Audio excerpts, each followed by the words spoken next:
Epicurean Atomism is the atomism attributed to Epicurus, who was an ancient Greek philosopher born in 341 BC and died in 270 BC. Epicurean atomism is very similar to Democritean atomism, the atomism developed by Democritus. But there also exist few important differences between them. Epicurean atomism was a part of Epicureanism, the system of philosophy founded by Epicurus.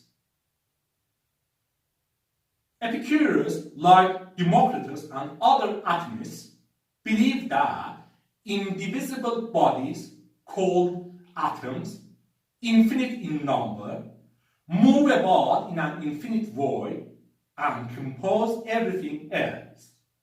Where the word atom has the Greek origin atomos or atomon with the meaning indivisible or uncuttable.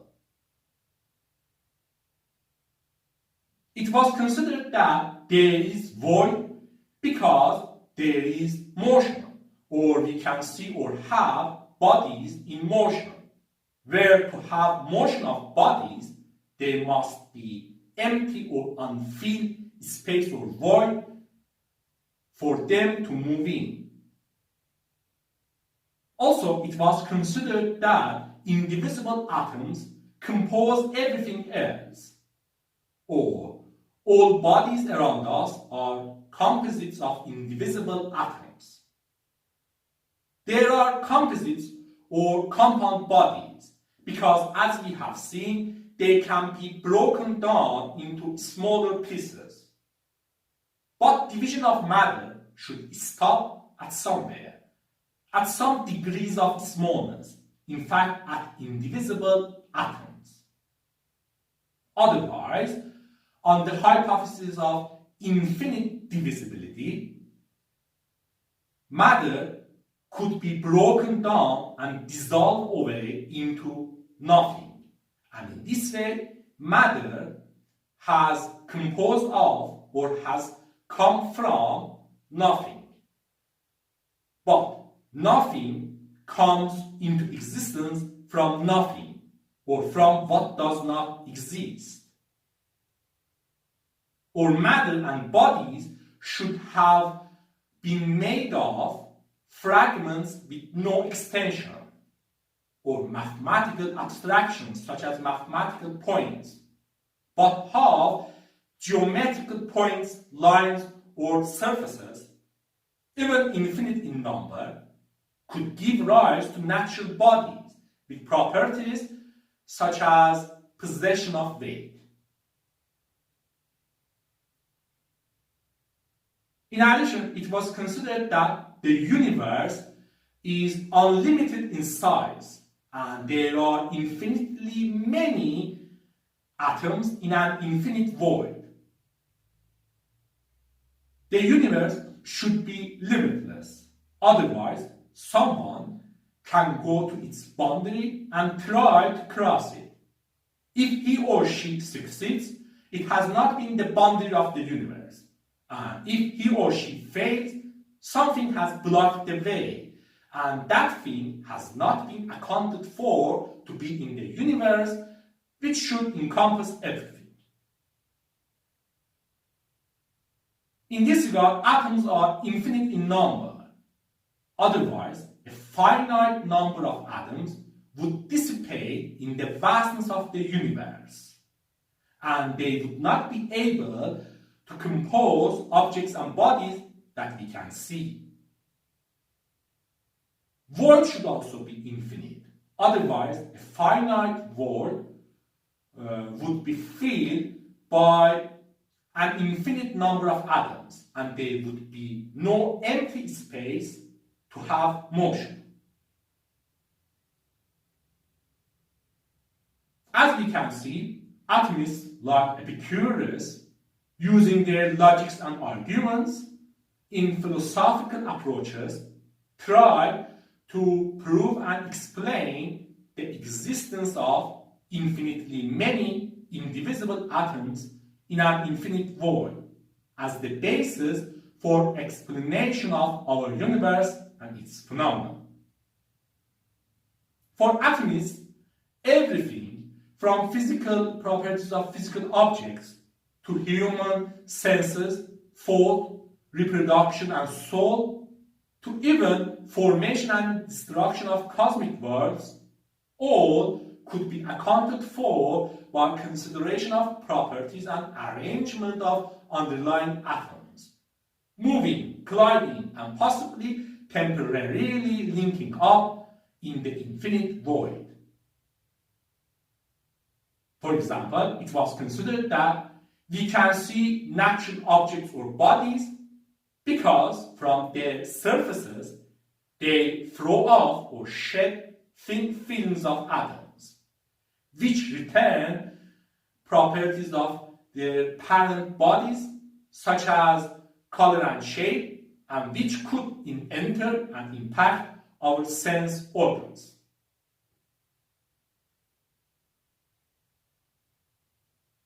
Epicurus believed in atomism developed by Democritus, but also Epicurus made or considered some changes or modifications to Democritean atomism.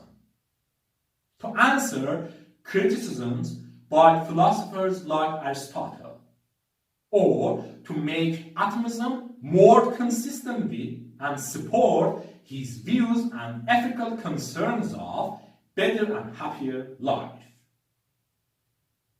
In this regard, Epicurus considered atoms to have an innate tendency to downward motion, which could explain fall of objects to Earth's surface.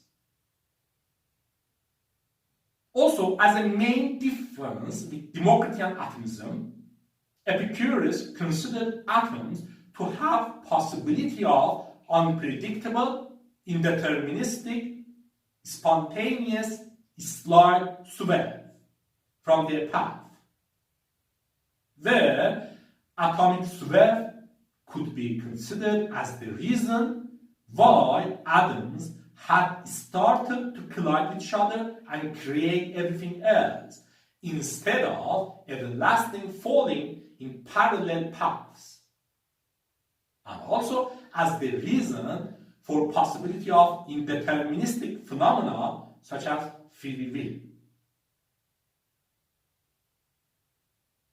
In addition, while Epicurus, like Democritus, considered atoms to be indivisible, ungenerated, indestructible, eternal, unchangeable, and individually invisible with variety of sizes and shapes, Epicurus and Democritus differed from each other on infinity or non-infinity of shapes for atoms.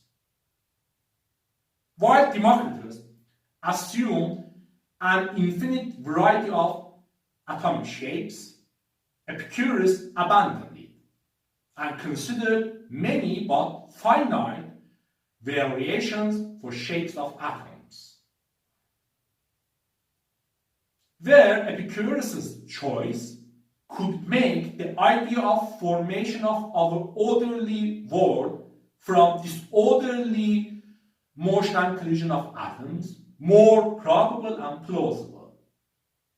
And also, it could overthrow the idea that an infinite variety of atomic shapes would exhaust all sizes up to visible or very large sizes, to have visible atoms or atoms as large as the universe itself. Furthermore, Epicurus clearly distinguished between the physical uncuttability of atoms and their conceptual divisibility, as he assumed that atoms are physically uncuttable, but they have conceptually distinct parts, where a lowest limit exists for such parts. In other words, Epicurus distinguished between the atom and the minimum conceivable expanse of matter, where atoms could have such minima as conceptual parts, but such minima could not exist alone or stand free.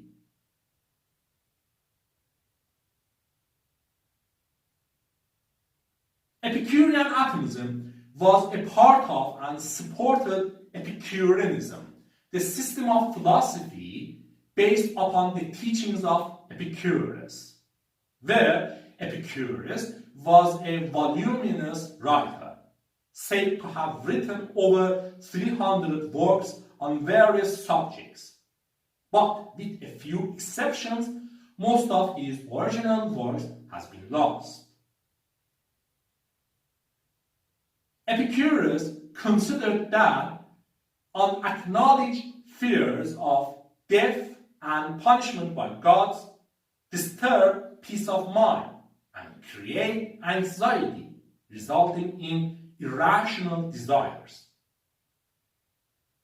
In this regard, Epicurus emphasized modest and sustainable happiness and pleasure by tranquility and freedom from or the absence of such fears, and bodily and mental pains from irrational desires or amoral or unethical behaviors. It should be noted that while pleasure was central for Epicurus and Epicureanism, Epicureans were advocates of a simple life and limitation of unnecessary and irrational desires. Different from how Epicureanism might have interpreted or understood colloquially, inclined towards wrong extreme interpretation of Epicureanism as philosophy for gluttons, drunkards, or whoremongers. For tranquility and freedom from fears of death and punishment by gods, Epicurus taught that death is the end of both the body and the soul, and also that although gods exist, they don't concern themselves with human affairs. Where such considerations about soul and gods, especially when added fuel to by some followers of Epicurus, resulted in conflicts between Epicureanism and religious faults, and contributed to the demise of Epicureanism by the rise of Christianity in ancient times. Epicureanism flourished for several centuries, but later, by the late 3rd century AD, it died out until its resurrection in the Renaissance and Age of the Enlightenment.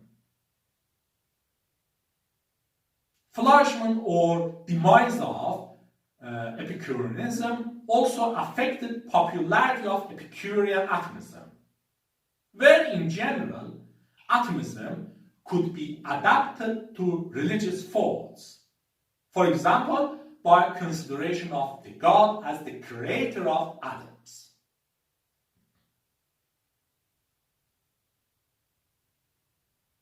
Our primary source of information on Epicurean atomism is the philosophical poem of Epicurus' devoted follower, the Roman poet and philosopher in the 1st century BC, Lucretius.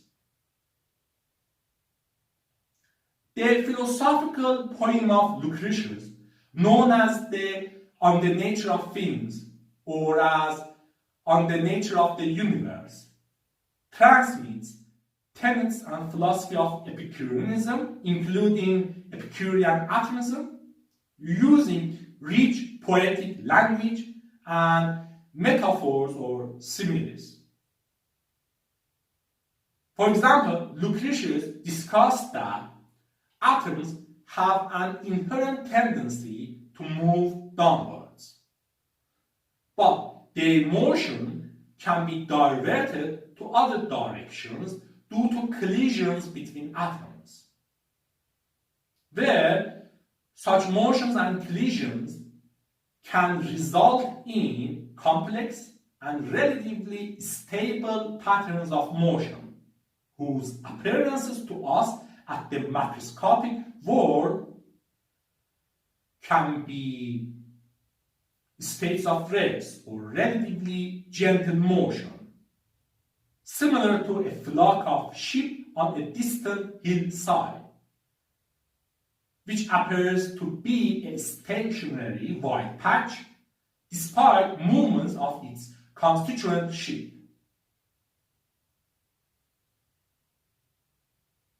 Interestingly, as a proof for the existence of atoms, Lucretius described mingling and dancing motion of dust particles in air and related it to impact and impetus of atoms, which is similar to how we describe and explain Brownian motion.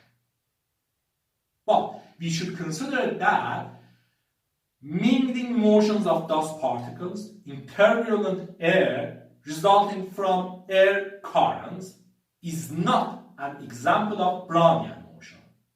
Rather, jiggling motions of dust particles due to collisions with molecules of air is an example of Brownian motion. As evidence for the existence of tiny, imperceptible atoms, Lucretius also provided other examples, such as gradual wearing down of rings from being worn or rods from being walked on, etc. The work of Lucretius was almost lost during the Middle Ages, but later the Italian scholar and humanist Poggio Bracciolini rediscovered it in 1417 in a monastery in Germany, where this discovery was important for development of atomism and humanism in the era of Renaissance and afterwards. Anyway, here we can see that who Epicurus was, what Epicurean Atomism was, what logics and arguments led to it, how Epicurean Atomism differed from Democritean Atomism, what Epicureanism was, and what the significance of the philosophical poem of Lucretius was. This is interesting, isn't it?